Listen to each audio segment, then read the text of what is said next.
réponse est un peu basique, d'aller découvrir le monde, d'aller découvrir les autres, chaque jour aller au contact de la vie de la société, de l'histoire des... Oui, se faire de l'éducation permanente aussi, en s'obligeant à essayer de comprendre le monde dans lequel on vit.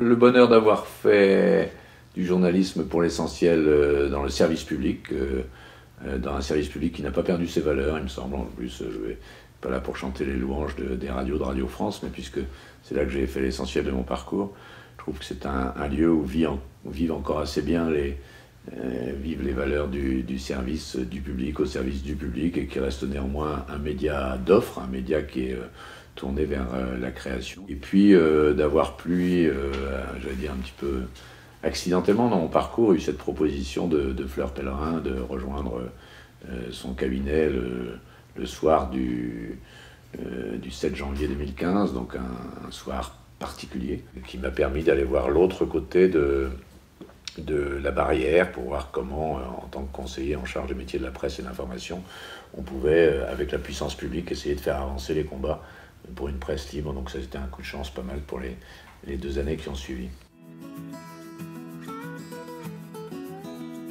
Et on ne peut pas définir cette grande production d'informations quotidiennes dans un moule unique, parce que nous-mêmes, public, on va chercher sur notre appli, sur notre smartphone, telle info qui nous intéresse, parce qu'on a telle passion, on a tel sujet de préoccupation.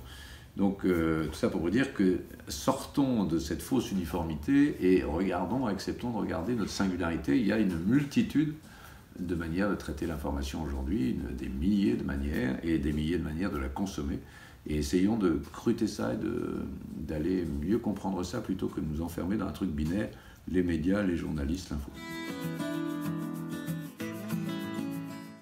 Globalement, en plaisir, si je ne parle que du plaisir, le plaisir presque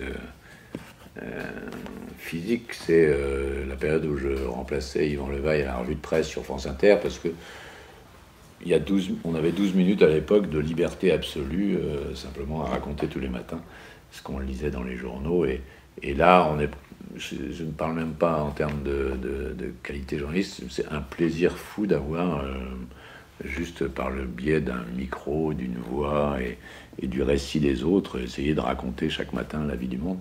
Ça, c'était un vrai plaisir. Je rêvais, étant jeune étudiant en journalisme, de pouvoir faire du grand reportage, au sens où on l'entendait beaucoup à l'époque, c'était un grand reportage en zone de conflit.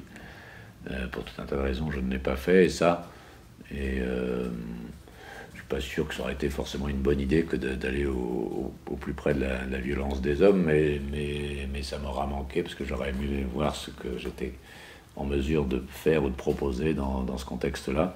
Je suis allé en Afghanistan, je suis allé au Kosovo, des choses comme ça, mais pas dans cette situation de couverture de conflit que j'aurais aimé connaître pour voir, peut-être aussi pour mieux me connaître. Le bouleversement est considérable, le bouleversement économique est considérable. Les usages ont profondément changé. Maintenant, nous ne sommes plus ceux qui informent nos publics, et c'est quand même bouleversant, alors qu'avant, on avait ce monopole, on était en surplomb, on pouvait dire à nos publics, regardez, voilà, on va vous apporter les nouvelles, on va vous les donner. Et aujourd'hui, le public est aussi bien informé que nous, vous allez dire. Donc il faut réinventer ce métier.